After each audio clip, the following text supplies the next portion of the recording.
Buongiorno, ben ritrovati con la nostra prima edizione. In primo piano sempre la cronaca, ma anche tanti collegamenti con le nostre redazioni per raccontarvi le notizie del nostro territorio. Quindi abbiamo detto in primo piano la cronaca. C'è stato un gravissimo incidente poco dopo la mezzanotte a Campo San Martino. Un gruppo di ragazzi che tornava da una festa di carnevale è stato travolto da un'auto, gravissimo un 17enne, ma ci colleghiamo sul posto per noi con Chiara Gaiani e Cristian Roque Allende. Chiara, buongiorno, a te la linea.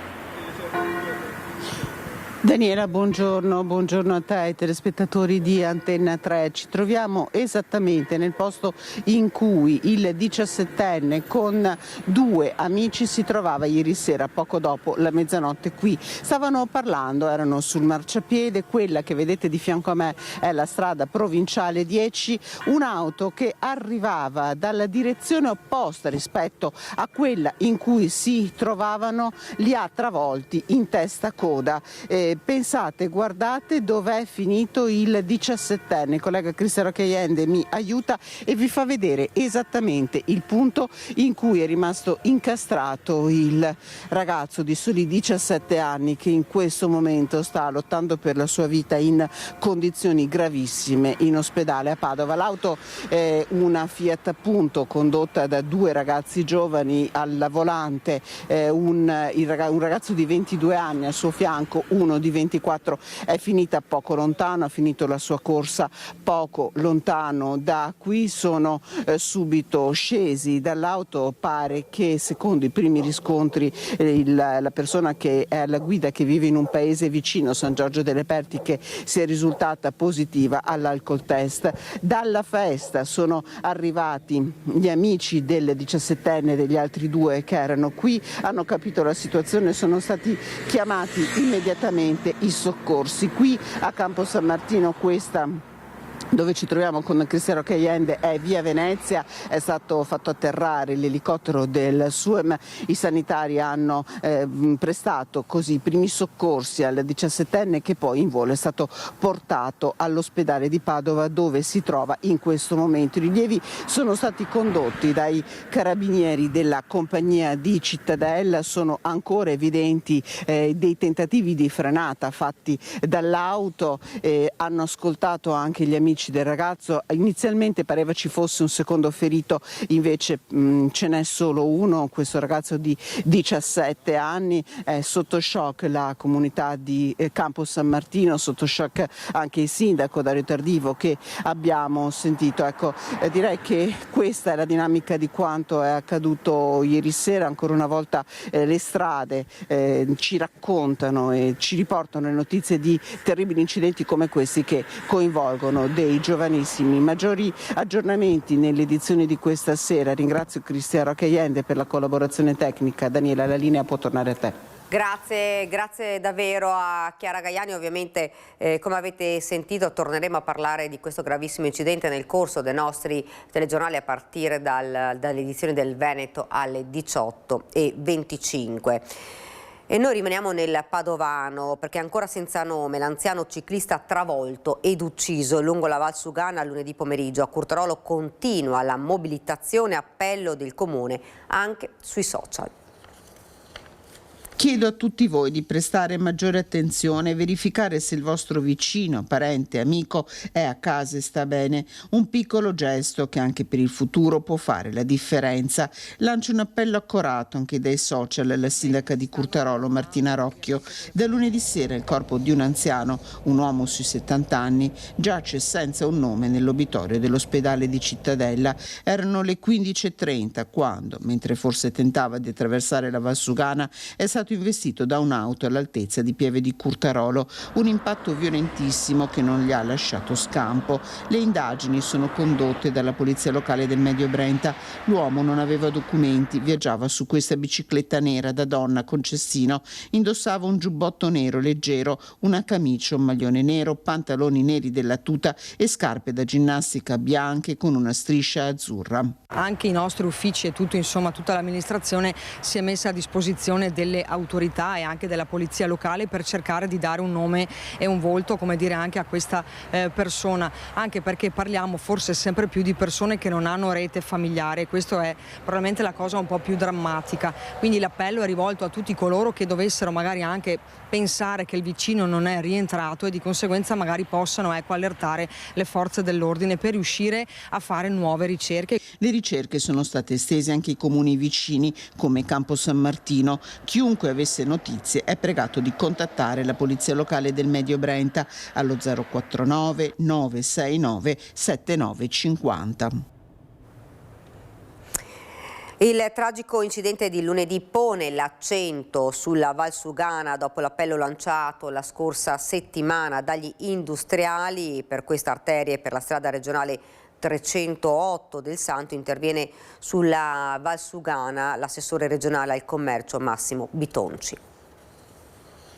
Si sta lavorando adesso con la provincia, c'è sempre in piedi questa proposta che abbiamo fatto ad ANAS per l'acquisizione della 47, c'è un problema relativo al fatto che le manutenzioni devono essere poi coperte in sede di bilancio, e quindi questo è un po' il tema, ma affronteremo con ANAS e con provincia nelle prossime settimane il tema sulla risoluzione di alcuni temi e alcuni punti critici della 47, alcune rotatorie troppo piccole, alcuni svincoli che ci sono e che non dovrebbero esserci, alcuni semafori anche là che in una strada così trafficata.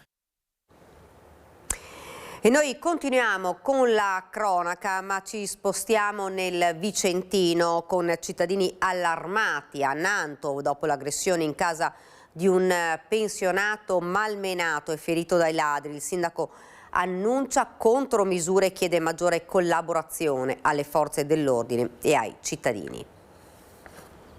Pur avendo allarmi, pur avendo tutto chiuso, continuano a tentare di fare le effrazioni anche con le telecamere, sono non curanti di questo, pertanto sì, adesso attiveremo anche un maggior supporto da parte dei carabinieri, della polizia locale, però sempre nei limiti delle loro possibilità che sappiamo sono molto limitate. Non si placa a Nanto la preoccupazione e il timore dei cittadini di nuove incursioni di ladri e rapinatori sempre più sfrontate e intraprendenti. L'ultimo episodio è l'aggressione del pensionato 92enne spintonato dai ladri entrati in casa in pieno giorno che gli hanno procurato la frattura di una gamba. Fa riflettere, fa pensare, ci rende anche molto insicuri e siamo anche allarmati, voglio dire, non nego che siamo anche impauriti, insomma, ecco. Il timore che si sta diffondendo è che non ci sono più orari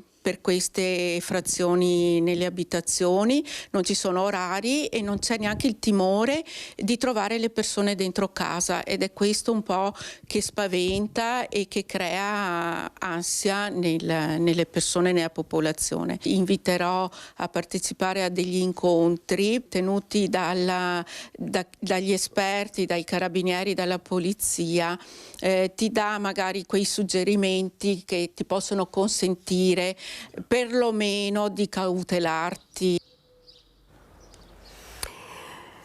Ed ora torniamo nel Padovano perché inizierà ad aprire il processo per l'omicidio del pensionato di 80 anni il cui cadavere era stato trovato un anno fa nascosto nell'armadio.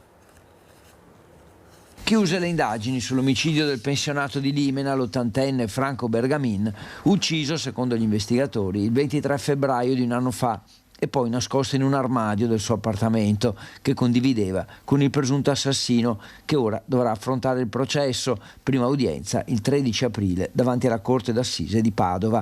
Per lui, un triestino di 42 anni, le accuse sono di omicidio volontario, occultamento di cadavere e indebito utilizzo delle carte di credito. L'indagato avrebbe infilato il corpo in 2 sacchi neri e poi lo avrebbe nascosto in un armadio, profumando l'appartamento per evitare che i vicini si accorgessero della presenza del cadavere. Quindi avrebbe utilizzato il bancomat della vittima in varie occasioni.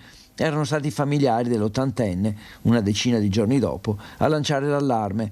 Alessio Battaglia era stato poi arrestato il 6 marzo nella sua casa di Trieste senza mai confessare il delitto. Ed ora nel bellunese, con il caso di cronaca a 2 passi dal tribunale, è stato aggredito un barista all'interno del suo locale. 10 minuti da dimenticare per il titolare del bar Al Piccinin di Belluno. Il 51enne veneziano, da un anno trasferitosi in città per gestire il locale, verso le 19 si è visto entrare un cliente che sarebbe stato meglio non avere mai incontrato. Un episodio però su cui si è fatto troppo clamore. Io la persona che è venuta qua l'ho solo disarmata, nel senso ho salvato l'incasso. Una volta disarmato e sono uscito da questo vincolo qua, che sono uscito e ho chiamato il 113.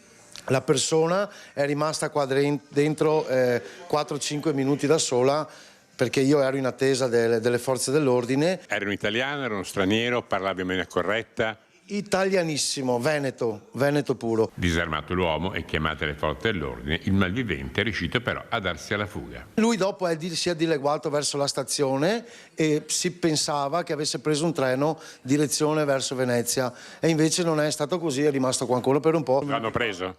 Mi pare proprio di sì, che l'hanno preso a Longarone, lo hanno preso. Mi sembra quello che mi hanno detto i carabinieri. L'individuo è del 78 e in effetti è stato arrestato dai carabinieri. Dopo Belluno ha tentato un'analoga aggressione a Castellavazzo, impossessandosi di una birra e di un pacchetto di sigarette ai danni di una barista. Veniva pertanto deferito alla Procura della Repubblica presso il Tribunale di Belluno per i reati di rapina e danneggiamento, essendosela anche presa, dando in escandescenze, con la stanza dove lo avevano portato gli stessi carabinieri, danneggiandone una parete.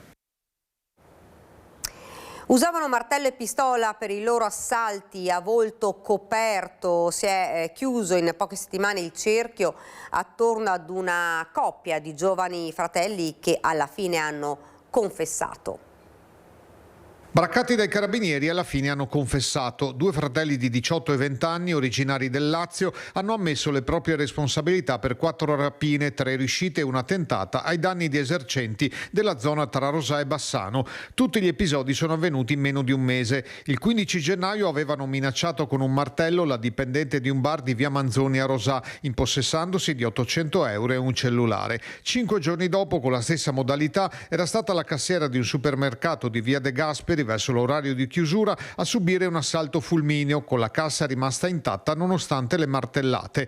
I 2 hanno atteso fino al 6 febbraio per entrare di nuovo in azione, questa volta ai danni di un fast food di Bassano in via Cadolfin. Era stato di 3.000 euro il bottino consegnato dalla responsabile del punto vendita sotto minaccia stavolta di una pistola. L'ultimo colpo non andato a segno risale all'11 febbraio ai danni di un altro fast food di via Capitelvecchio. Un dipendente del locale aveva incrociato i 2 malintenzionati all'uscita di una porta secondaria, riuscendo a rientrare e chiudendo l'uscio alle proprie spalle.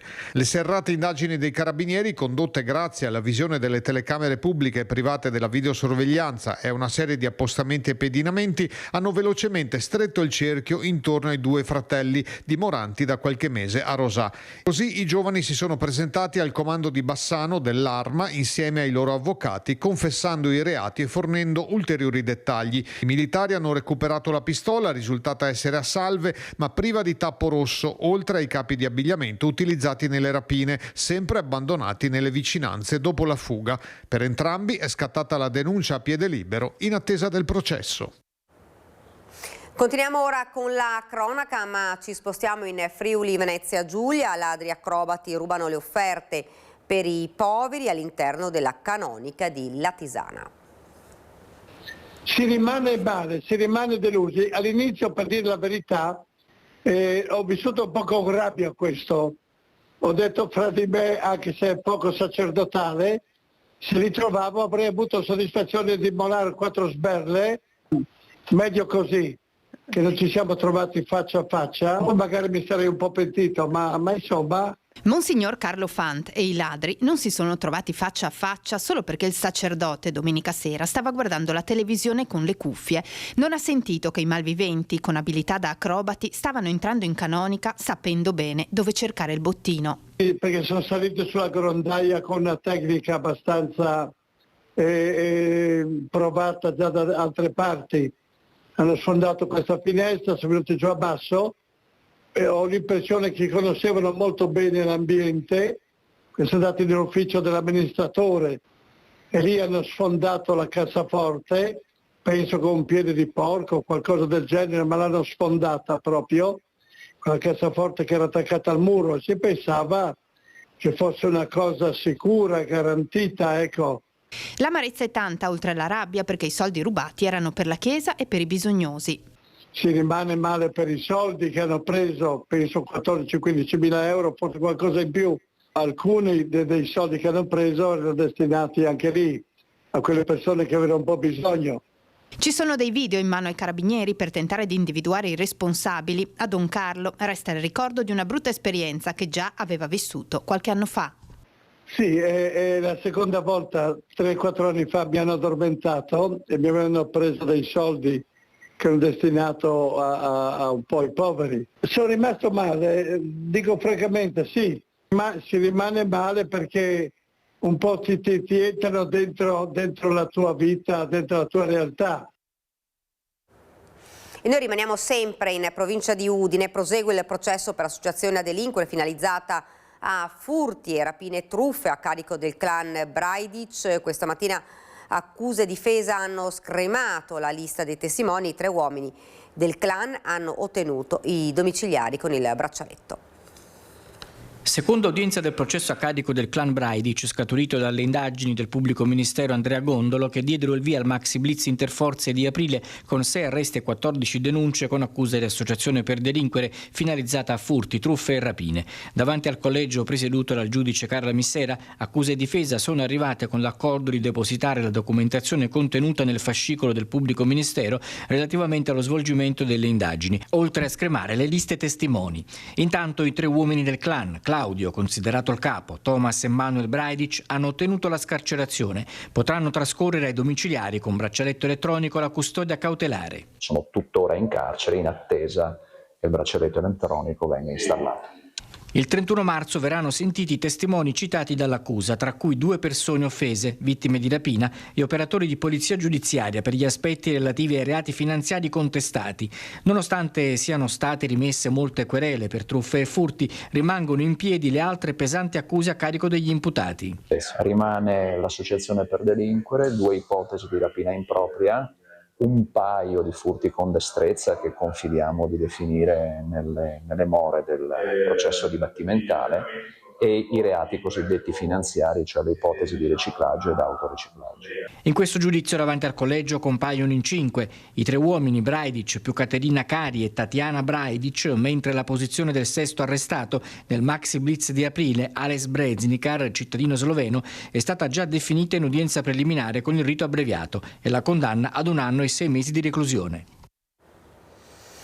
E continuiamo a parlare di furti, ma ci spostiamo nel Veneto ed esattamente a Scorzè, Bersagliate e via Mazza e via Treviso, non distanti da Zero Branco. I ladri sono entrati mentre la residente era in casa, manomettendo il sistema di allarme, rubati oro e contanti. Io ero in cucina giù e non ho sentito neanche un rumore perché avevo la televisione e hanno fatto anche piano perché non mi hanno spostato proprio niente. Avevano il cercaoro, penso, e l'oro l'hanno rubato tutto. Sono entrati in silenzio, tanto da non farsi sentire da Giulietta, 78 anni, impegnata a guardare la televisione al piano terra della casa di via Mazza a Scorzè, mentre il marito era uscito in paese a vedere la partita. Erano circa le 10 di sera quando i ladri hanno fatto irruzione, eludendo e manomettendo il sistema di allarme perimetrale della casa. Sono venuto a casa, io l'ho staccato. Poi abbiamo fatto 2 parole con moglie, dopo vado a letto e quando sono andato a letto ho trovato la sorpresa. Arrivati dal campo vicino, i malviventi hanno prima girato le telecamere di videosorveglianza dei vicini, poi scavalcando la rete hanno staccato il lampione per entrare indisturbati dalla porta principale dell'abitazione. Hanno rotto il portone, sono entrati e sono andati solo su zona notte. E là hanno aperto tutte le cassetti e le porte e tutto. Cosa hanno portato via, signora? 3 catenine d'oro, un crocifisso con brillanti e rubini e un paio di orecchini d'oro. Un colpo di pochi minuti, probabilmente messo a segno dopo il blitz in una casa vicina. Sono passati di dietro e dal bagno primo piano, e sono finestre di nuova generazione, per cui hanno cercato anche di sfondarla, ma da sotto non sono riusciti, hanno sfondato il vetro, per cui lavoro c'è stato tanto.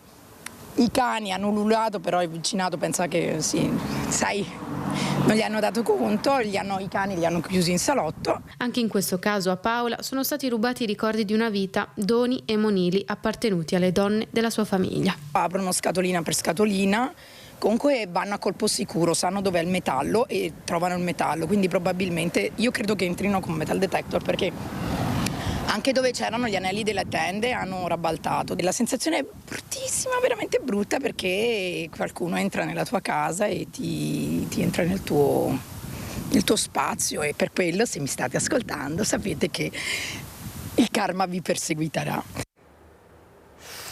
E continuiamo con la cronaca nel Padovano. Paura a Teolo per l'incendio di una canna fumaria. Sono intervenuti i vigili del fuoco. Momenti di paura ieri sera a Teolo. Erano le 21 quando le fiamme si sono alzate dalla canna fumaria di un'abitazione di via Montemerlo. Immediata la richiesta d'aiuto al 115. Sul posto sono arrivati i vigili del fuoco del distaccamento di Abano Terme con l'autopompa serbatoio e l'autoscala. Tutto è stato risolto, l'incendio è domato. Le operazioni di soccorso sono durate circa 2 ore. Ed ora un'operazione antidroga dei carabinieri di Montagnana che grazie al fiuto infallibile di Zico hanno sequestrato cocaina e soldi. È stato Zico, il cane antidroga dei carabinieri di Torreglia, a trovare 50.000 euro nascosti nella soffitta di un'abitazione in un sacchetto della spesa. Un'operazione condotta tra Casale di Scodosia e Montagnana, e oltre ai soldi, nella casa di un 32enne della Bassa Padovana, i carabinieri hanno trovato 80 grammi di cocaina e tutto l'occorrente per confezionare le dosi. Un'operazione nata dopo che i militari l'hanno colto in flagrante in piazza Moro a Casale di Scodosia, mentre vendeva una dose di cocaina a un 36enne della zona, già noto alle forze dell'ordine e pedinato per un po' prima dell'incontro con il 32enne, che è stato quindi arrestato per spaccio e trasferito nel carcere di Rovigo. Dopo l'udienza di convalida è stato disposto l'obbligo di dimora e di presentazione 4 volte alla settimana nella caserma dei carabinieri di Montagnana. Soldi e droga sono stati sequestrati. E noi rimaniamo a Padova, parliamo della zona rossa, un provvedimento scattato anche in altre città come ad esempio Treviso la settimana scorsa con vari provvedimenti. Ora zona rossa a Padova, ci sono delle novità, ce ne parla il nostro Federico Fusetti. Federico, buongiorno. Buongiorno Daniela, buongiorno ai telespettatori.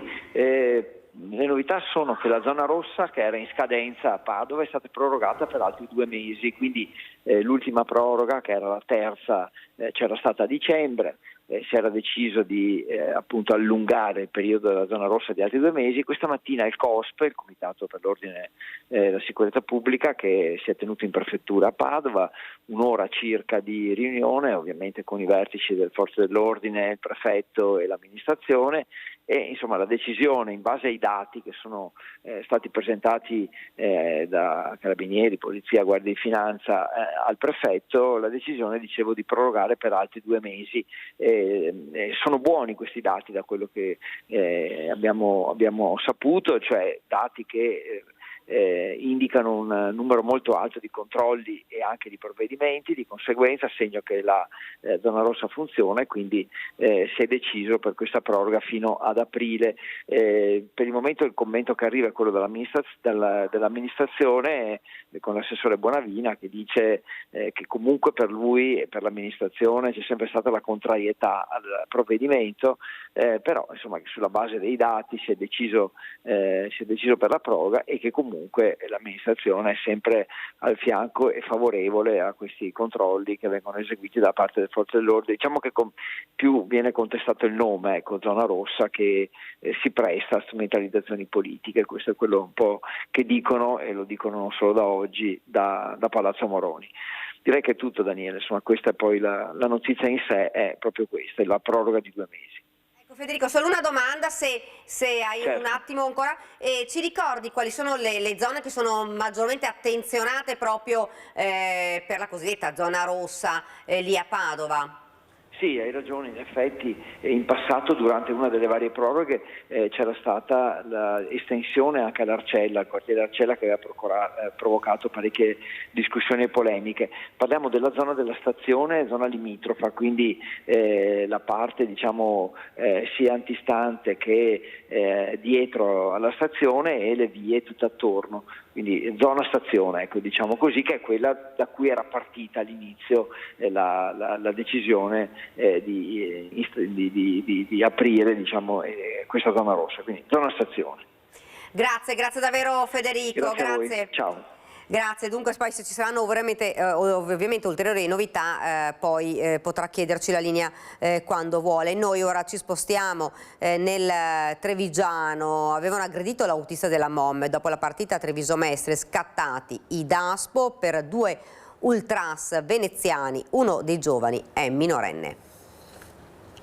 Non potranno prendere parte alle manifestazioni sportive sia sul territorio nazionale sia all'estero per 5 anni. Sono scattati i DASPO emessi dal questore di Treviso Alessandra Simone per 2 ultras veneziani di 20 e 17 anni. Sarebbero loro i responsabili dell'aggressione all'autista MOM. Dopo la partita Treviso Mestre il 21 dicembre la tifoseria di casa bianco-celeste aveva atteso l'autobus nei pressi di Porta Santi 40 ed aveva tentato l'assalto al mezzo lanciando contro i finestrini alcune bottiglie di vetro. I tifosi mestrini nell'occasione avevano cercato di fermare il mezzo per rispondere all'aggressione, ma grazie alla prontezza del dispositivo di scorta, al posizionamento del convoglio del reparto mobile della Polizia di Stato in mezzo alla carreggiata e al coraggio dell'autista MOM che aveva continuato la propria corsa nonostante l'aggressione subita, era stato evitato che si arrivasse allo scontro tra le 2 tifoserie.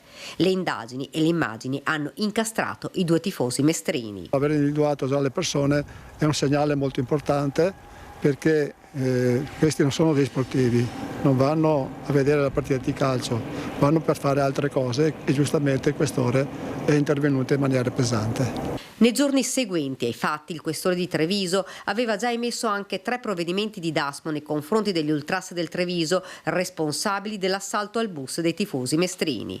Danni al bus e lesioni all'autista. Colladon non esclude di costituirsi parte civile in un eventuale procedimento contro i tifosi coinvolti nei disordini. Nessuna condotta violenta può essere tollerata, ha dichiarato il questore di Treviso Alessandra Simone. La Polizia di Stato continuerà a garantire il massimo impegno per isolare i violenti a tutela dello sport e della sicurezza e della collettività.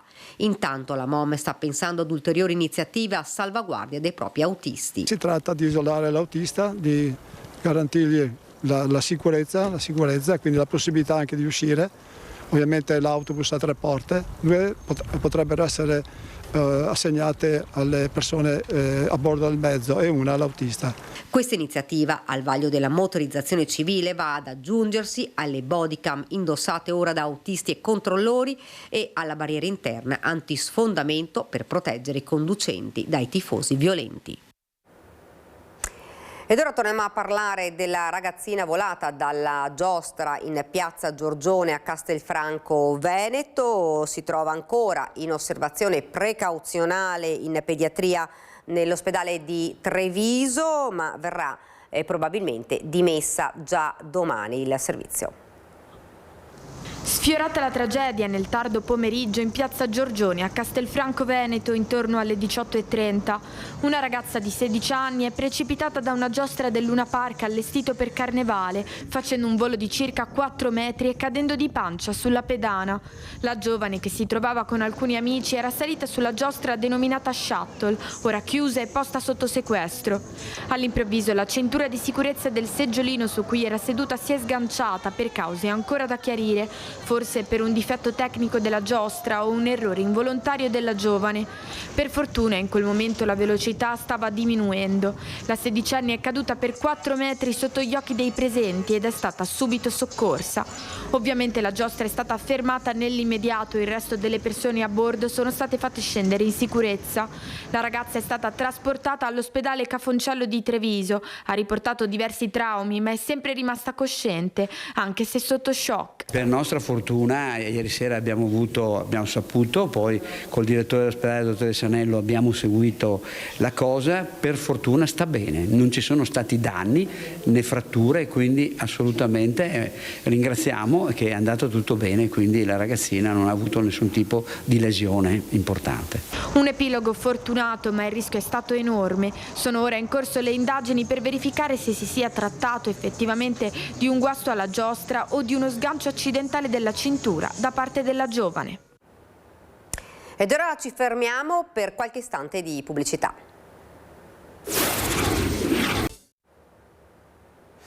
Siamo tornati nuovamente in studio con la nostra prima edizione. Lasciamo la cronaca, andiamo a Bassano del Grappa, dove sono ultimi giorni di apertura per la mostra su Segantini ai musei civici di Bassano del Grappa. Si supereranno sicuramente le 100.000 presenze e ce ne parla il nostro Mirko Cavallin e Andrea Benetti, che si trovano sul posto. Mirko, buongiorno, a te la linea.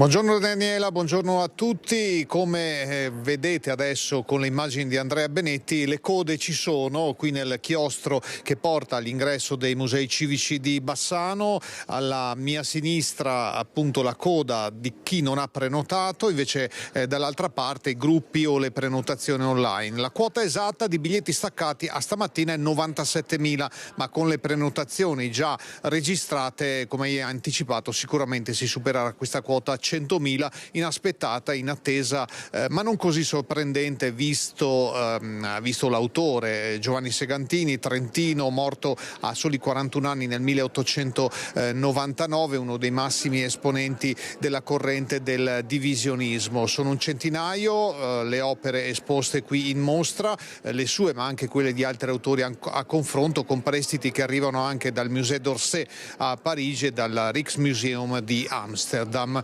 Grande soddisfazione da parte di tutti gli organizzatori, un flusso continuo di gente che continua anche negli orari continuati di questi giorni. Domenica appunto si chiude ed è ancora possibile, magari mettendosi in coda con un po' di pazienza, venire a vedere questa esposizione. Di questo successo, di questa quota 100.000 insperata, abbiamo parlato con la direttrice dei musei civici Barbara Guidi. Sentiamo l'intervista e poi linea allo studio.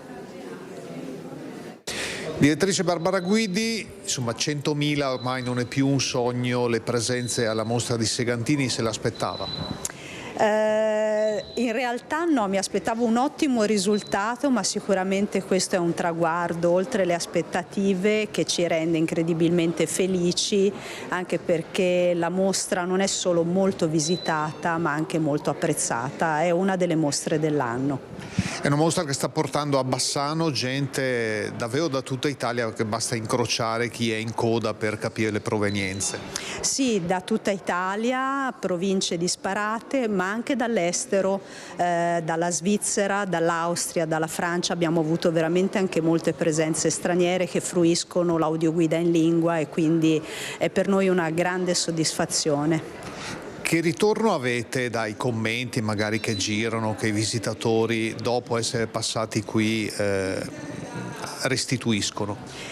Ma ci lasciano dei commenti molto belli sul libro delle visite, compilando i questionari, ovviamente i nostri canali social. La mostra è molto apprezzata, Segantini è un pittore che parla veramente dritto al cuore e molti visitatori sono tornati più volte, vengo spesso fermata proprio per dirmi che la mostra è speciale e che sono tornati più volte a visitarla perché lascia loro delle sensazioni veramente importanti. L'ultima cosa riguarda il personale, i volontari, le tante persone che fanno le visite guidate, insomma un supporto fondamentale visto l'afflusso.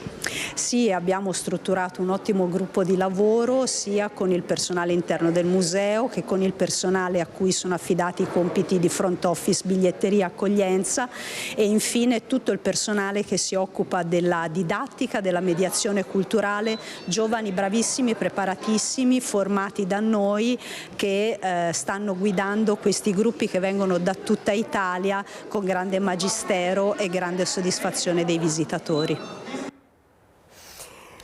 E c'è una gara di solidarietà per Lisa Righi, la quindicenne veneziana promessa della Scherma, per la quale dopo il grave incidente la famiglia lancia una raccolta fondi per aiutarla a tornare a muovere le braccia. Lisa oggi è in una fase di ripresa, lenta, ma è una fase di ripresa. Ha problemi di movimenti con l'arto destro e deve fare un lento recupero cognitivo. Il 28 agosto 2025 sull'asfalto bagnato dopo Belluno lo schianto che ha cambiato tutto. È avvenuto tutto in una frazione di secondo e ha stravolto la nostra vita e quella di nostra figlia, e soprattutto quella di nostra figlia. 2 mesi e mezzo di coma tra Treviso e Vicenza, poi il risveglio e una lunga riabilitazione per Lisa Righi, 15 anni, veneziana di Canareggio, promessa della Scherma, talento del pianoforte e con una dote innata anche per il disegno. Noi ci auguriamo che nostra figlia possa recuperare il più possibile e tornare a fare una vita normale.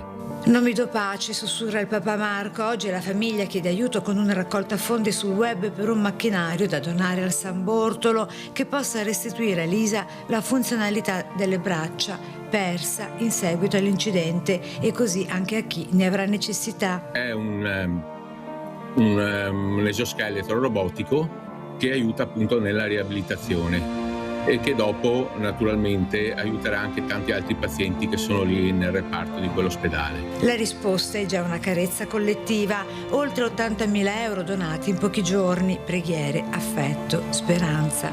Ma abbiamo avuto una grandissima solidarietà da parte di tutti, con una grossissima partecipazione. Se si pensa che in poco tempo hanno donato più di 1.000 persone e stanno continuando a donare tuttora. Perché il sogno è uno solo: rivedere Lisa tornare a vivere e sorridere, tornare a sfiorare quei tasti, a giocare a scherma con i disegni che aspettano ancora le sue mani. La speranza c'è sempre, l'abbiamo avuta fin dai primi giorni. Sarà un percorso lungo, sarà doloroso, ma noi siamo sempre speranzosi che questo un giorno possa avvenire, anche se ci saranno delle difficoltà enormi da superare.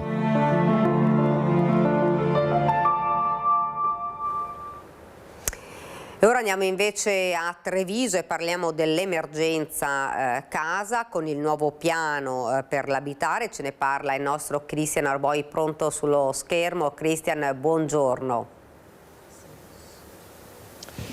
Buongiorno Daniela, buongiorno anche da parte di Nicoletta Rizzetto che sta curando la parte tecnica. Parliamo di un piano strategico per le abitazioni, per rendere più accessibili le abitazioni soprattutto al ceto medio, alle giovani famiglie, ai giovani più in generale. Non parliamo di edilizia convenzionata, non parliamo di edilizia popolare, ma parliamo di un nuovo modello che utilizza la leva fiscale per arrivare a calmierare i prezzi delle abitazioni. Con me c'è Andrea De Checchi, assessore all'urbanistica del Comune di Treviso, che ha appena presentato questo piano, che è un piano davvero ambizioso. De Checchi, quindi si utilizza la leva fiscale, tutto questo sistema che adesso lei ci illustrerà appoggia anche sulla riduzione progressiva degli oneri di urbanizzazione.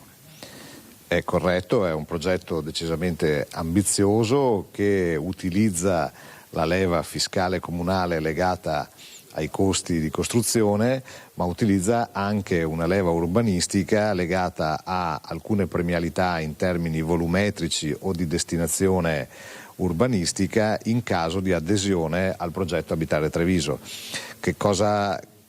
In che cosa consiste l'adesione?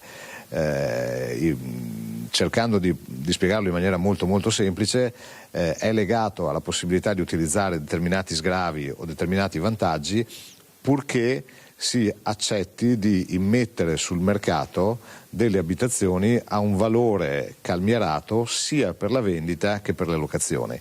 Quindi quello che il Comune di Treviso decide di non percepire come onere o di consentire come ampliamento volumetrico o di destinazione d'uso il soggetto che ne beneficia lo riversa sull'utente finale, cioè su colui che acquista o assume in locazione quell'abitazione. Tutto ruota attorno al fondo housing, un fondo nel quale devono essere conferiti gli immobili, e uno dei primi soggetti che possono conferire questi immobili è proprio il Comune. Diciamo che le agevolazioni fiscali e di natura urbanistica possono anche prescindere dal fondo, quindi un soggetto che ha una proprietà propria può venire in Comune di Treviso, chiederci di poter aderire al progetto Abitare Treviso e realizzare il suo edificato beneficiando degli sgravi fiscali e delle agevolazioni di natura urbanistica. Accanto a questo noi immaginiamo di costituire un fondo housing, cioè un fondo dedicato all'abitare, in cui il Comune di Treviso o altri enti pubblici che posseggono degli immobili in Comune di Treviso possano conferire gli immobili, attraverso questo conferimento reperire delle risorse finanziarie attraverso istituti che hanno questo nelle proprie corde, come può essere Cassa Depositi e Prestiti, cioè quindi enti finanziatori che guardano alla missione dell'housing sociale come uno degli elementi portanti delle loro strutture di finanziamento, possano mettere il denaro per realizzare delle abitazioni, anch'esse destinate alla locazione e alla vendita a prezzi calmierati. Mi spiego in maniera molto più semplice: il Comune di Treviso mette un immobile che può generare 80-100 appartamenti, vengono reperiti da dei finanziatori i finanziamenti per costruire questi 80-100 appartamenti, questi appartamenti vengono messi sul mercato per la vendita o per la locazione, dalla vendita e dalla locazione vi sarà la remunerazione di coloro che hanno investito nel fondo. Alle sue spalle c'è una proiezione, ce la vuole illustrare? Era un po' l'esempio di cui stavamo parlando, un'ipotesi di conferimento di un bene pubblico che possa dar vita a 100 appartamenti può generare, con un investimento totale comprensivo dell'immobile che viene conferito, 20 milioni di investimento.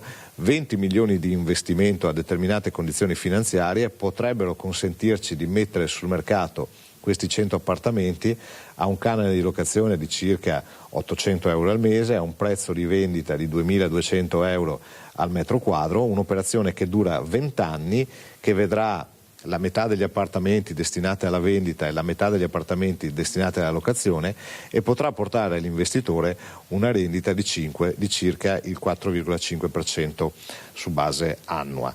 Naturalmente è un esempio meramente indicativo, perché poi i dati possono essere decisamente mutevoli in base al valore dell'edificio che viene conferito, alla zona della città in cui l'intervento prenderà vita. Però diciamo che tendenzialmente questo esempio è un esempio abbastanza calzante di quello che un fondo housing potrebbe riuscire a generare per la città. Ecco, per dare un ordine di idee a casa, attualmente parliamo di quali cifre, sia in termini di canone di locazione che di prezzo al metro quadro? Diciamo, considerato che queste sono comunque delle mere stime che quindi potrebbero subire alcune piccole variazioni a seconda della zona, diciamo che siamo al di sotto di circa un 30-40% quelli che sono i prezzi di mercato ordinari. Il canone di locazione per un appartamento di 100 metri a Treviso ormai è sui 1.200-1.300 euro, il metro quadro può arrivare anche a 4.000. Sì, non in tutte le zone, ma diciamo che in alcune aree qualcosa meno, in alcune aree qualcosa di più, una stima media potrebbe essere vicina a questi numeri. L'obiettivo quindi, Assessore De Checchi, è la calmierazione sostanzialmente, si parla tanto di calmierare i prezzi, questo è un progetto strategico proprio per arrivare a questo obiettivo. È la creazione, quindi immettere nuova residenza sul mercato e far sì che questa residenza abbia un prezzo accessibile per la classe media. Naturalmente l'intervento è prevalentemente focalizzato alla rigenerazione di strutture oramai vetuste, quindi con il duplice beneficio di aumentare la residenzialità, con dei valori calmierati e al tempo stesso rigenerare delle parti della città che ne hanno decisamente bisogno. Quando sarà operativo questo fondo e più in generale quando partirete con questo progetto? Il progetto Abitare Treviso, per quanto riguarda gli sgravi fiscali e le agevolazioni urbanistiche, parte da subito, nel senso che il Consiglio Comunale di febbraio verrà adottata la delibera che dopo diventerà esecutiva, quindi parliamo di giorni. Per la realizzazione del fondo invece sarà necessario un periodo un po' più lungo, perché naturalmente devono essere esperite delle procedure di evidenza pubblica per la selezione dei partner, quindi direi per il fondo ci vorrà un annetto. Il modello, e chiudiamo, è quello del Treviso Fund ed è una prima a livello nazionale. Oddio, diciamo che si ispira ad alcune cose del Treviso Fund perché ha delle componenti finanziarie decisamente rilevanti. Adesso non so dire se esempi così, devo dire, articolati siano già stati fatti in altre parti d'Italia, non lo so, può essere di sì. A me non sono noti. Grazie Assessore De Checchi. Da Casugana è tutto con Nicoletta Rizzetto. Daniela, ti restituisco la linea. Grazie davvero a Cristian Arboit e Nicoletta Rizzetto per la parte tecnica e ovviamente all'assessore De Checchi che avete sentito in questo collegamento. Noi ora rimaniamo nel Trevigiano perché è stata presentata al Canova una carrozzina elettrica per passeggeri a ridotta mobilità in grado di muoversi autonomamente evitando gli ostacoli in totale sicurezza. Il prototipo dovrà ora superare la validazione tecnica a marzo. Telecamere e sensori per attraversare velocemente, senza intoppi, una serie di aree appositamente premappate all'interno dell'aeroporto di Treviso. È il progetto Rapido, un veicolo elettrico a guida autonoma per l'assistenza a passeggeri con ridotta mobilità al Canova. Finora il compito era svolto da personale regolarmente formato e pronto ad intervenire ogni volta fosse stata richiesta questo tipo di assistenza, cioè piuttosto spesso. Su più di 3 milioni di passeggeri nel 2025, 15.000 e più assistenze fatte, di cui potenzialmente un 25% potrebbe fruire di questo tipo di servizio. Questo tipo di progetto ricade anche negli obiettivi o in parte degli obiettivi 2030 dell'Unione Europea che puntano a migliorare il servizio delle infrastrutture. Dalla vecchia carrozzina spinta a mano da un addetto all'assistenza a questo veicolo in grado di muoversi da solo e di autolocalizzarsi, cioè di sapere in ogni istante esattamente dov'è, il salto è vertiginoso ed è stato reso possibile dai finanziamenti di un progetto Interreg Italia-Austria. Il veicolo si muove in autonomia all'interno dell'aeroporto e dialoga costantemente con quello che è il software di gestione dell'aeroporto stesso, quindi è continuamente aggiornato. Ma se io ad esempio monto su questo aggeggio e poi voglio andare al bar o ai servizi, con chi parlo?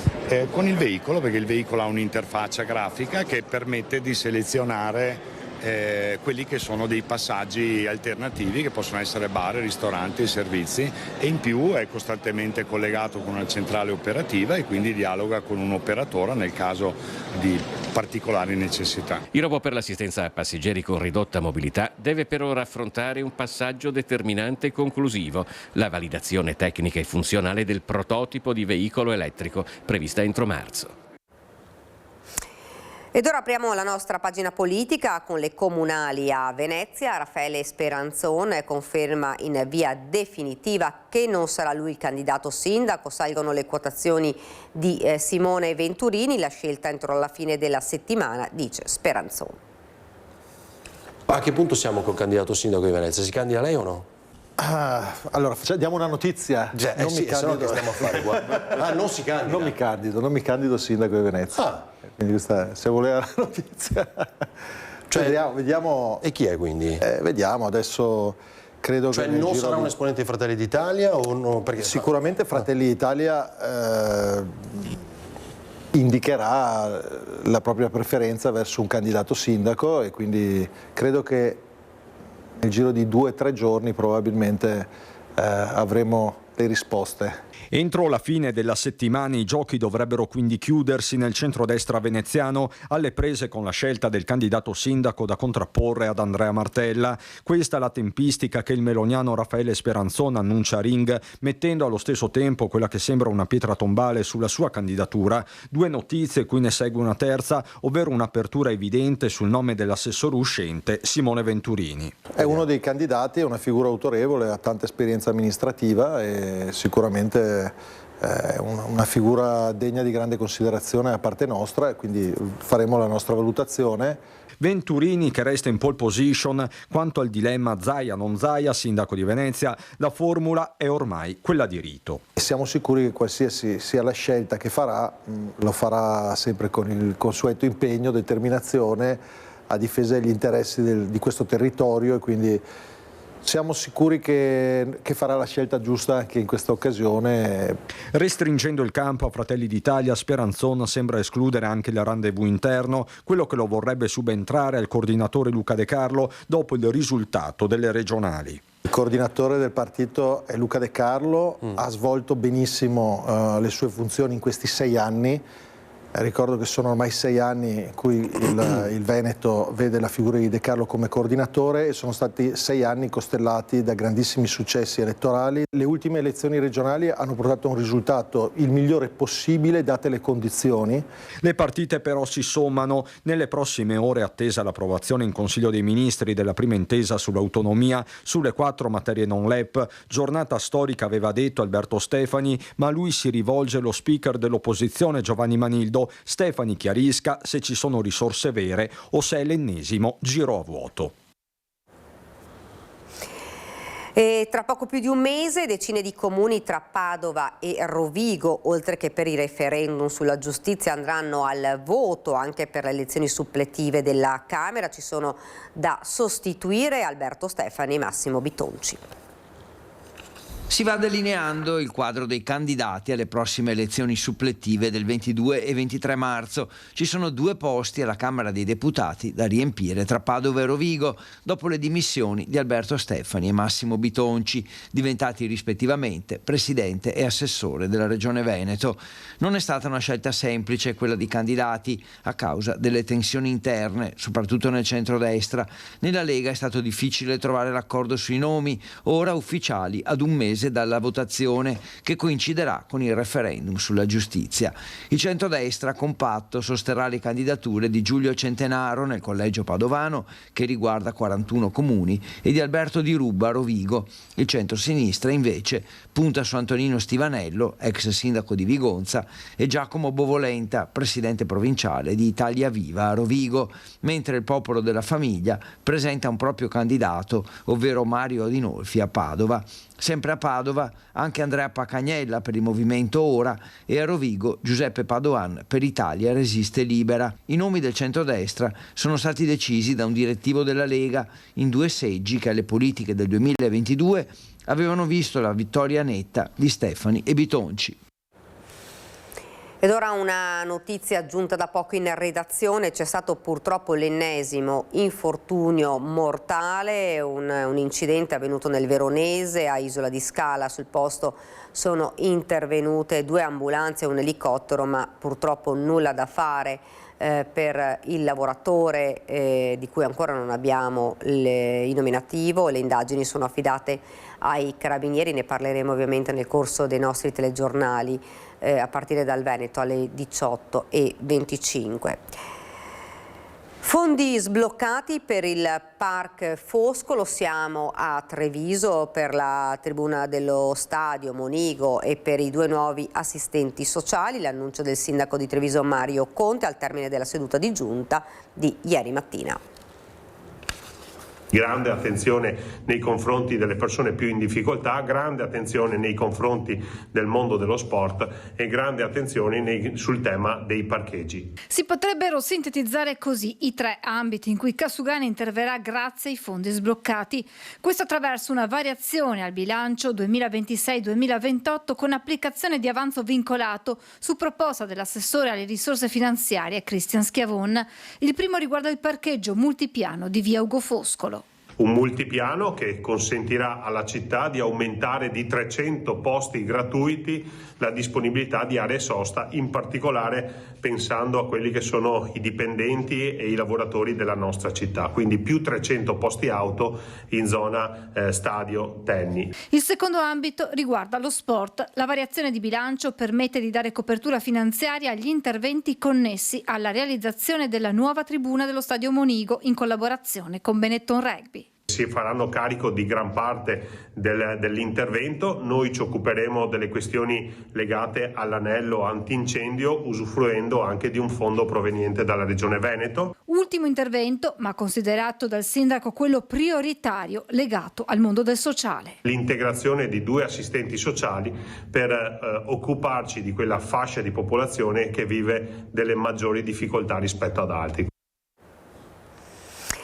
Bolzano Quinto e Bressanvido potrebbero unirsi in un unico comune vicentino di oltre 15.000 abitanti per contare di più nella ripartizione delle risorse, il progetto presentato dai sindaci delle 3 comunità.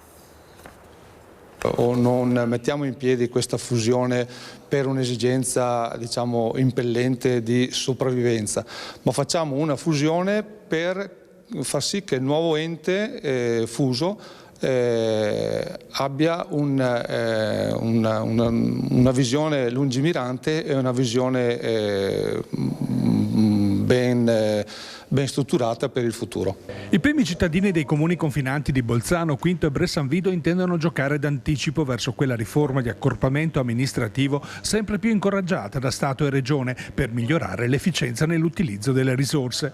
In questo caso però i sindaci intendono avviare un processo graduale, senza fretta, verso la fusione e dove l'obiettivo primario non è centrato nell'incassare l'incentivo di circa 23 milioni di euro in 15 anni, ma la razionalizzazione dei servizi. Una sfida all'insorgere inevitabile dei campanilismi. Sono convinto che i cittadini capiranno che non si perde l'identità anzi la si guadagna, perché diventiamo un comune forte, un comune di 15.400 abitanti nel quale ognuno avrà il diritto di fare le stesse cose che faceva prima, per cui dico cittadini, mi raccomando, fidatevi di quello che noi stiamo facendo. Il primo passo saranno gli incontri di presentazione del progetto alle 3 rispettive comunità entro il mese di marzo. Ancora tutto da decidere la questione del nome che il nuovo ente andrà ad assumere, obiettivo della possibile consultazione elettorale autunno 2027. Il percorso che ci ha avviato e ci ha portato a questo punto non è di certo un percorso che vuole essere una strategia di sopravvivenza.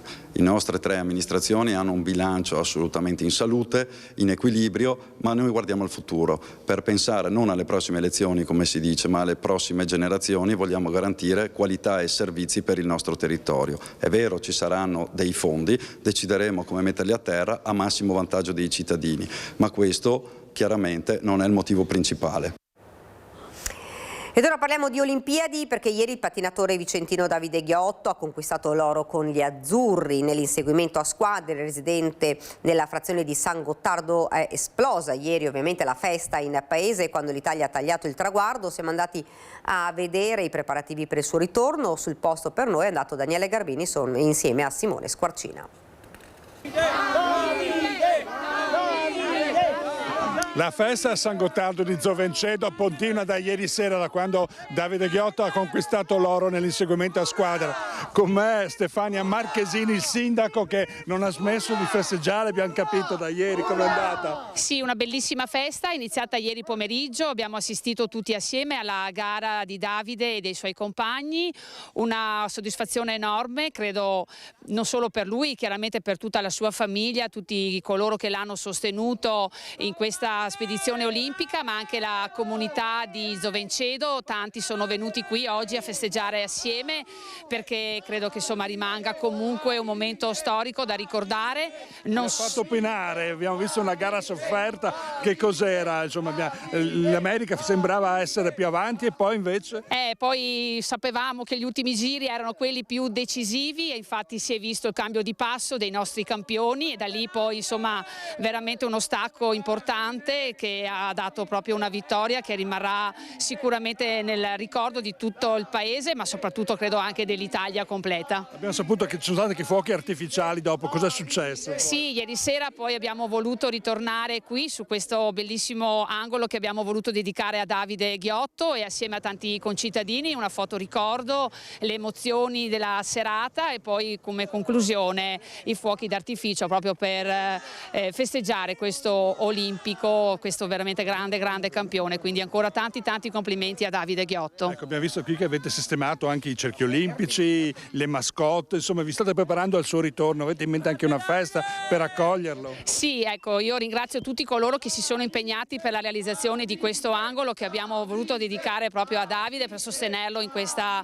spedizione olimpica. Adesso lo aspetteremo a casa, vivremo qui ancora la festa con lui, con chiaramente tutti coloro che vorranno partecipare, stringere la mano a questo grande campione. Noi siamo veramente tanto contenti che Davide abbia deciso di continuare la sua vita qui sul territorio di Zovencedo, questa piccola comunità nella frazione di San Gottardo. Tanti sono i cittadini che veramente lo aspetteranno a braccia aperte. Urrà! Urrà! Grande Davide! Ed ora ci fermiamo per qualche istante di pubblicità.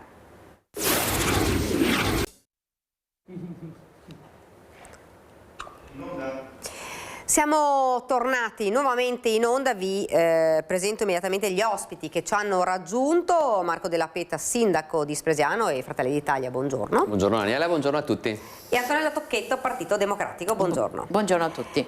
Prima di partire vediamo subito il servizio che riguarda la giustizia, perché entra nel vivo la campagna referendaria a Treviso. Ora si è presentato il Comitato Provinciale Società Civile per il no. Sentiamo. Riteniamo che in questo momento questa riforma vada a colpire degli elementi basilari dell'equilibrio democratico nel Paese. Poco più di un mese al referendum costituzionale sulla giustizia, nella Marca si presenta il Comitato Provinciale Società Civile per il No, con un fitto calendario di appuntamenti per opporsi ai contenuti della riforma Nordio, vale a dire separazione delle carriere tra magistratura giudicante e requirente e istituzione della Corte disciplinare. Abbiamo organizzato nel territorio più di 10 gruppi locali con i quali stiamo dando vita ad iniziative di presentazione, quindi di informazione per la cittadinanza su quelli che sono gli argomenti all'ordine del giorno con questo referendum costituzionale, con banchetti, flash mob e volantinaggi per arrivare al numero maggiore di cittadini possibili. L'ex giudice Armando Spataro, l'ex procuratore di Milano Edmondo Bruti Liberati, la scrittrice Benedetta Tobagi,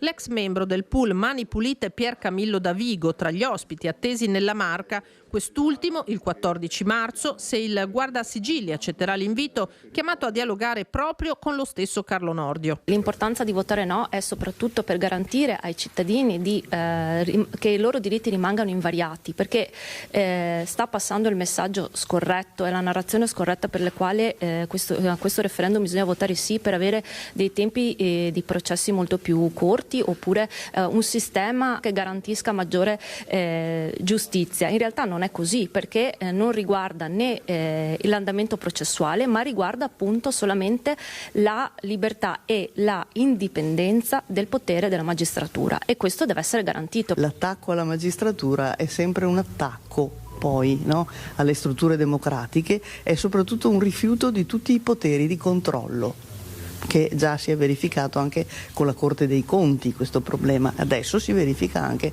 col Consiglio Superiore della Magistratura. Dunque si parla di attacco alla magistratura, Marco Della Pietra, viene visto in questi termini.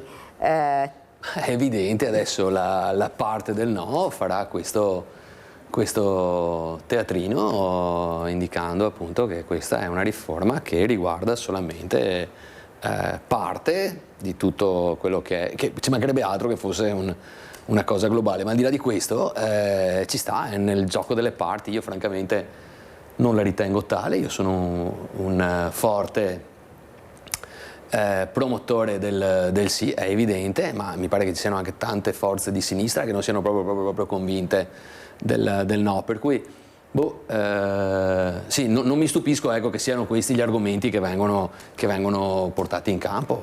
Una riforma voluta dal ministro. Ma assolutamente sì, ma poi caspita ragazzi, cioè, qua sono tutti fenomeni, però quando potevano farla loro non l'hanno fatta. So che può essere banale sta cosa qua, però è così, e quindi sai, è facile arrivare dopo e dire ma bisogna fare così, ma magari quando ci sei te fallo, però ripeto, è un po' il gioco delle parti, adesso vedremo come andrà a finire e quali saranno i risultati. Ricordo che qui non c'è nemmeno il quorum, quindi il referendum darà un esito e quello sarà.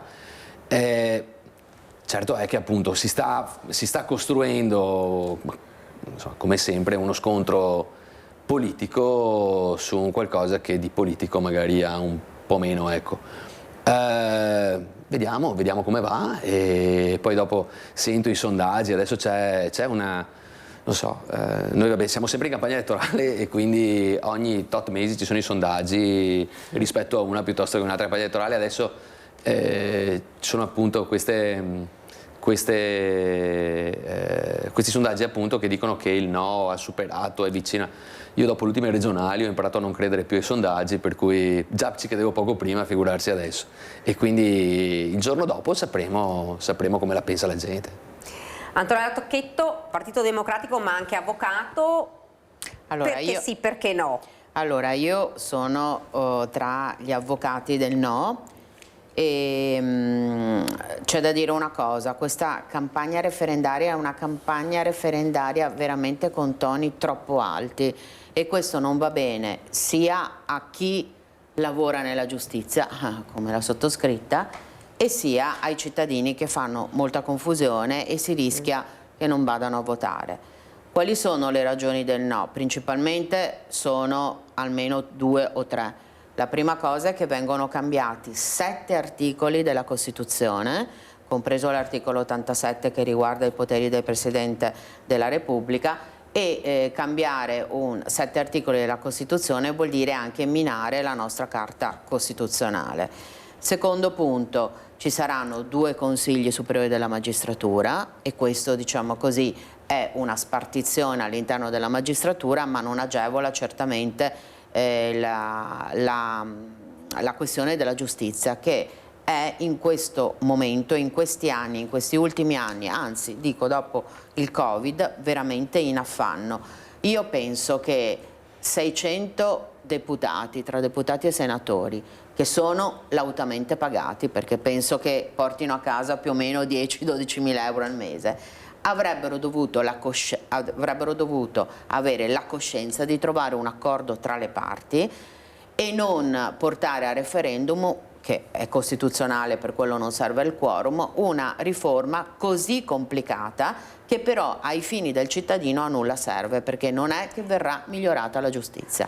Io credo che questo è l'esempio nel quale sicuramente, coinvolgendo anche la minoranza, si sarebbe potuto ottenere una riforma con i 2/3, molto più interessante anche ai fini del cittadino. I deputati e senatori avrebbero potuto svolgere il loro lavoro per il quale sono pagati, senza spendere soldi per fare un referendum che molti cittadini proprio non capiscono, perché è difficile e complesso anche per chi, come me, fa l'avvocato e mastica questo linguaggio, perché se io devo entrare a parlare dell'Alta Corte e la decisione dell'Alta Corte sulla punibilità dei magistrati, ho dovuto studiarmi dei tomi, quindi non è che si può parlare per slogan, la questione è abbastanza complicata. Quindi io trovo che anche, soprattutto i toni, ma metto dentro anche, come dire, il centro-sinistra su quello, toni così alti forse non aiutano e non servono, ma in generale, perché secondo me questo è anche un momento storico in cui generalmente la politica deve abbassare i toni, perché è un momento storico complicato a livello nazionale e soprattutto internazionale. Quindi attenzione, però le ragioni per il no sono veramente molteplici e ripeto, al cittadino nulla cambierà dei tempi della giustizia. Se adesso per un decreto ingiuntivo ci vogliono più o meno 2 anni e mezzo per poter portare a casa non tutti i soldi ma una parte, perché poi alla fine si va sempre a trattative, nulla cambierà dopo il 23 marzo. Quindi questa riforma, secondo... riguarda solo la gestione della giustizia a livello del Consiglio Superiore della Magistratura. Non cambia niente, sicuramente nel civile, ma anche nel penale ai fini di coloro che magari in questo momento hanno una querela, sono indagati, hanno un processo in corso, si sentono innocenti ma sono comunque sotto processo, e tutte le questioni che il cittadino comune ovviamente vive con grande difficoltà, perché se io ho un processo in corso dal punto di vista penale sono preoccupato per quello che potrebbe succedermi nella mia vita, come dire, personale. Non cambierà nulla, assolutamente nulla. Marco Della Pietra, 2 domande. La prima, non cambierà nulla per i cittadini, anche se insomma è una riforma voluta e attesa, ma non forse come pensano i cittadini. E l'altra domanda è: si mina in questo modo la Costituzione? Guarda, io ho una stima per Antonella e un'amicizia che va ben oltre gli studi televisivi, quindi ci mancherebbe altro, però anche lei fa la sua parte, ma giustamente, e poi essendo anche dentro ci mancherebbe altro. Io dico che però dovremmo essere un po' più oggettivi anche, no? Al netto di come la si pensi. Ma il referendum è incomprensibile per la grande maggioranza della gente. Allora io vorrei sapere il referendum, quello sulle trivellazioni, per dire quanta gente conoscesse effettivamente la materia. Perché poi bisogna vederlo da entrambe le parti. Si parla di minare la Costituzione. Bene, mi pare che l'ultimo referendum costituzionale di una certa anche importanza l'abbia fatto Renzi, sbaglio, forse sto dicendo una fesseria, ma non la so, ma so che non la sto dicendo. Però allora non c'era tutta questa cosa, no, da parte della sinistra, che si andava a destabilizzare un sistema. Cioè, io dico, vediamo come va. La gente, se ha piacere, va, si informa e legge e studia. Purtroppo qui si sta, e su questo sono pienamente d'accordo con te, si sta verificando il solito scontro tra 2 fazioni, no? Entrambi puntano sulla pancia, ecco, della gente, perché giustamente lei dice vabbè, non cambia niente a livello di velocità. Io dico bene, parlo da fazione, però adesso magari quelli che andavano a mangiare assieme fino a mezz'ora prima, adesso assieme non ci vanno più a mangiare, e diamo sicuramente più equità a quello che è un processo che dovrebbe essere equo per sua natura. Quindi ci sono diversi approcci, diversi modi di dire ognuno la propria. Trovo anch'io che quando si arriva allo stadio, a toni da stadio, forse qualcosa stiamo sbagliando, specie in un periodo come questo. Per cui da questo punto di vista sono totalmente d'accordo con Antonella. Io però vorrei fare una domanda. La separazione delle carriere, quindi tra magistratura giudicante e requirente, e l'istituzione della Corte, in qualche modo non può essere una garanzia maggiore anche per i cittadini? Ma lo è di fatto, cioè è evidente che lo sia. Io sfido chiunque a dire no, non lo sarà. Poi però, ripeto, giustamente ognuno ha la propria linea. Io non vedo l'ora che sia il 24 per vedere intanto quanta gente è andata a votare, perché se devo essere onesto, la cosa che più mi preoccupa oggi come oggi è proprio l'astensionismo, che già ai referendum ha dei numeri che sono nettamente inferiori rispetto a quelli che sono gli altri tipi di elezioni, per cui le elezioni, perdonatemi, e quindi sono curioso di vedere, ecco, se ci sarà così un richiamo, ecco, della gente alle urne, o se sarà snobbato. Sarebbe grave, ecco. C'è già. Cioè, adesso il rispetto del processo. Anche se qualcuno dice in realtà no. No, perché noi non abbiamo un processo all'americana. Noi abbiamo un processo di tipo, diciamo così, romano. Il pubblico ministero rappresenta lo Stato, e del pubblico ministero io come avvocato devo cercare di contrastarlo e portare a casa i risultati per il mio cliente, che in quel momento là è sotto processo con dei reati magari anche pesanti, che effettivamente possono minare la sua situazione, ma che magari lui non ha commesso. La terziarietà del pubblico ministero c'è già ed è chiarissima. e non c'è alcun problema, non la cambierà sicuramente, come non è vero che non andranno a mangiare insieme, mangeranno sempre insieme, perché tra l'altro la divisione delle carriere comporterà che comunque i rapporti tra il giudicante e l'inquirente ci saranno sempre, soprattutto nelle piccole realtà come possono essere i nostri tribunali, che certo magari non hanno la grandezza dei numeri anche di numero di magistrati a Milano, Roma o Napoli, voglio dire. Che la divisione delle carriere già la sinistra in anni non sospetti l'aveva chiesta. Ma certo, ma anche Nordio aveva firmato un documento dove era contro la separazione delle carriere. Bisogna vedere, bisogna vedere come vengono impostate questioni, diciamo così, di riforma della giustizia complesse, molto complesse, che possono veramente cambiare la struttura di un processo. Che ripeto, il nostro non è un processo americano. Noi non eleggiamo i giudici attraverso delle elezioni, ma vengono i giudici, entrano nel Consiglio Superiore, entrano all'interno della giustizia attraverso un concorso molto complicato. E in questo momento solo una trentina di persone hanno cambiato nel corso degli anni, sono passati da inquirenti a giudicanti. Quello esula dal ragionamento. Secondo me il fulcro invece è proprio in quello che hai detto tu prima. Sembra che questa battaglia per il no così infuocata sia dovuta più che altro al fatto che non è stato portato in Parlamento. E allora lì potrei anche... non è stato discusso tra le parti, ci volevano i 2/3. Posso capire che questa sia il motivo scatenante, la dirimente sia questa, questo posso capirlo. Il resto francamente noi accusiamo che non ci sia stato un coinvolgimento delle opposizioni su una riforma della magistratura, ma soprattutto costituzionale complessa. Vedi, quindi non ci hanno chiamato, però e allora adesso noi facciamo i cattivi.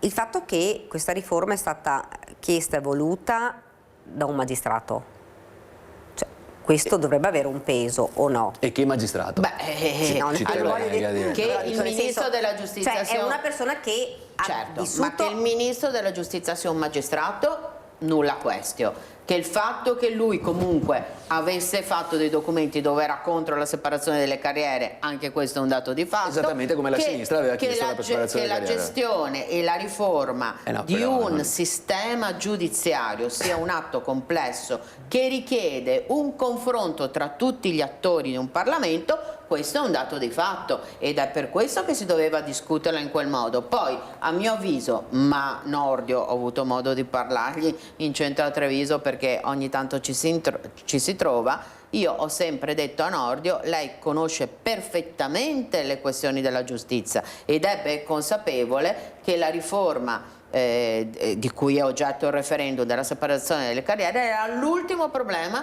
di una giustizia molto in difficoltà, ma molto in difficoltà. Avremmo dovuto fare molte più riforme prima di arrivare alla separazione delle carriere e lui ovviamente fuori programma sorride e sa bene e annuisce perché effettivamente la questione della giustizia, dei tempi dei processi esula da questo referendum ed è una delle cose annose. Che tu mi dica che Nordio annuisce e dice sì, hai ragione. Noi avvocati molto spesso diciamo ai nostri clienti troviamo un accordo tra le parti, eccetto il penale ovviamente, o anche sul penale perché se ci sono delle querele si cerca di trovare un accordo tra le parti magari facendo ritirare la querela a fronte di un riconoscimento di una parte della colpa o di un riconoscimento di un ristoro in denaro, perché sappiamo perfettamente che a volte anche nell'ambito delle querele si va avanti 2 o 3 anni ed è inconcepibile per un cittadino che si trova in grave difficoltà e che ha sempre un peso ricordandosi che è sotto processo penale. C'è gente che non ci dorme di notte, giustamente, perché il processo penale è una cosa molto seria. Non che il civile non lo sia, ma il civile magari parliamo di diritti economici, ma il penale riguarda la sfera personale e molte persone vanno in esaurimento nervoso. No, c'è stato uno scoop secondo me qua, anche Nordio dice che non serve niente e lo dice alla Tocchetto. Ragazzi, prendiamo atto di questa cosa qua, quindi adesso Nordio è consapevole delle difficoltà. No, ma io mi immagino il sì di Nordio. Sono pronta a fare un confronto con Nordio. Parecchie rotture de baie, secondo che stare a sentire adesso chi mi ferma per strada, dice di sì, ma lo dice probabilmente per evitare di entrare nella discussione, cioè che Nordio dica no, non serve a niente questa riforma, la trovo veramente una cosa un po' così, lontana dalla realtà, però ho saputo che questo è solo... Ecco, la cosa che è più importante è che noi parliamo di una riforma della giustizia diversa da quello magari che ci si aspetta, che aspetta il cittadino. Ecco. Signori, tutti possiamo avere aspettative, però ragazzi, intendevo, questa è una però prima... prenderla in maniera, perché dopo sembra quasi che, che sia sempre colpa degli altri. Volevo finire la domanda. Dico che magari anche certi avvocati non è che poi si comportino proprio benissimo nei confronti del cliente, magari anche sta cosa qua, e non sto assolutamente, ci mancherebbe, non era... In tutti i mestieri c'è qualche problema. Sì, però magari in alcuni mestieri... Quello che volevo domandare è, questo è un primo step, diciamo, di una riforma sicuramente tecnica, sicuramente non quella voluta magari dai cittadini che si aspettano magari una riforma diversa, vista la situazione in cui stiamo, insomma, che stiamo vivendo in questo periodo storico, però è pur sempre un primo passo. Sì, allora, ripeto, è una riforma per la quale io voterò ovviamente no, perché secondo me è un passo inutile in questo momento qua, ma noi abbiamo bisogno di una riforma della giustizia molto più complessiva, che riguardi proprio l'andamento della giustizia, i tempi della giustizia e la tutela del cittadino. Tutte queste passaggi non servono assolutamente a nulla. Il referendum riguarda solo la gestione del Consiglio Superiore della Magistratura e come ci sarà, diciamo così, il posizionamento di chi entrerà o è già entrato con concorso certo. Peraltro anche molto complicato, è uno dei... Credo che sia, insieme a quello di notaio, ma forse quello della magistratura è ancora più difficile, il concorso nell'ambito della giustizia molto più difficile di tutti gli altri, non che quello di avvocato non lo sia, ma insomma sicuramente quello della magistratura molto più difficile. Possono tra l'altro partecipare solo un tot di volte, non è che come quello dell'avvocato lo puoi fare tantissime volte. Tanti concorrenti ad esempio non depositano gli iscritti per non bruciarsi una delle prove, essendone 4. E tra l'altro ricordiamo che negli ultimi concorsi non sono stati occupati tutti i posti disponibili, perché i bocciati erano molti di più rispetto ai posti disponibili. Quindi anche la selezione del magistrato, una selezione veramente durissima, si parla di 2 anni chiusi in casa a studiare, quindi chi va lì ovviamente chi supera il concorso supera un concorso veramente molto importante. Sì, su questo Antonella, nel senso che loro abbiano una selezione molto importante, e penso che sia giusto anche, perché visto che hanno poi in mano andranno la vita delle persone. Esattamente, poi andranno a giudicare o comunque insomma delle persone, quindi per concludere questa cosa del referendum, invece insomma il sì, perché? Ma per tutte le ragioni che abbiamo già detto adesso, cioè, è evidente che ci sia innanzitutto uno slancio verso le riforme che da troppo tempo era assopito. B, secondo me, a differenza di quanto viene affermato, sicuramente viene garantita un'equità maggiore, anzi viene garantita equità, che è diverso da metterci il maggiore. E poi, signori, guardate che alla fine bisogna aver coraggio, sia nelle scelte che nelle proposte, e l'ho detto all'inizio, è facile a posteriori dire ma bisogna fare così, e poi quando invece sei tu a poterlo fare non lo fai. Guardate che questa è una macchia che non ci si può togliere. Il ministro Nordio sta facendo qualcosa di grande, per il quale verrà, se tutto va come deve andare, verrà ricordato nei libri di storia, e sta cosa qua mi inorgoglisce da trevigiano, ve lo dico proprio onestamente, ma non è questo chiaramente il motivo per il quale dico andate a votare sì. È chiaro che ci vuole coraggio e bisogna mettersi in gioco, cosa che chi sta parlando in questo momento e magari sta alzando i toni non ha fatto quando avrebbe potuto farlo. Io me lo chiedo, se la riforma della giustizia nei termini nei quali abbiamo discusso oggi era una cosa così voluta, perché non è stata fatta quando si poteva fare? Lo chiedo, perché mi risulta che noi abbiamo il ministro che è un magistrato, non so se si dica, è sempre magistrato, uno rimane magistrato come sindaco, no? Quando uno è sindaco rimane sindaco tutta la vita. No, quindi Allora, noi abbiamo il ministro che appunto è della materia, ma mi risulta che il precedente Presidente del Consiglio fosse avvocato anche lui, o sbaglio? Adesso non vorrei dire una fesseria, il campo largo. E quindi sì, visto che era così sentita e così voluta, credo che si sarebbe potuto fare un passo già 10 anni fa più o meno, se non ricordo allora, male. se posso solo chiudere dicendo che oggi alle 17:30 all'Istituto Mazzotti ci sarà il dottor Spataro, che è un ex giudice, sulle ragioni del no, per cui chi si vuole informare può andare all'Istituto Mazzotti alle 17:30 E allora oggi concludo pomeriggio. io, perché non è giusto che parli lei, no, non è misoginia, ci mancherebbe altro, dicendo che invece noi stiamo organizzando a Spresiano il 28 di febbraio alle 11, un sabato mattina, un incontro con il ministro Nordio che promuoverà il suo libro, che di fatto porterà anche, insomma, a fare due ragionamenti sul referendum e sul perché si deve andare a votare sì. Allora io ringrazio davvero, avrei voluto fare altre domande ma siamo arrivati davvero al termine. Ringrazio Marco Della Pietra per essere stato con noi, Antonella Tocchetto. Grazie. Speriamo di averli qua presto. Ora la pubblicità. Subito dopo ci sarà lo spazio dedicato alla CGIL, parleremo delle pensioni 2026, sentiremo se ci sono delle novità. Pubblicità.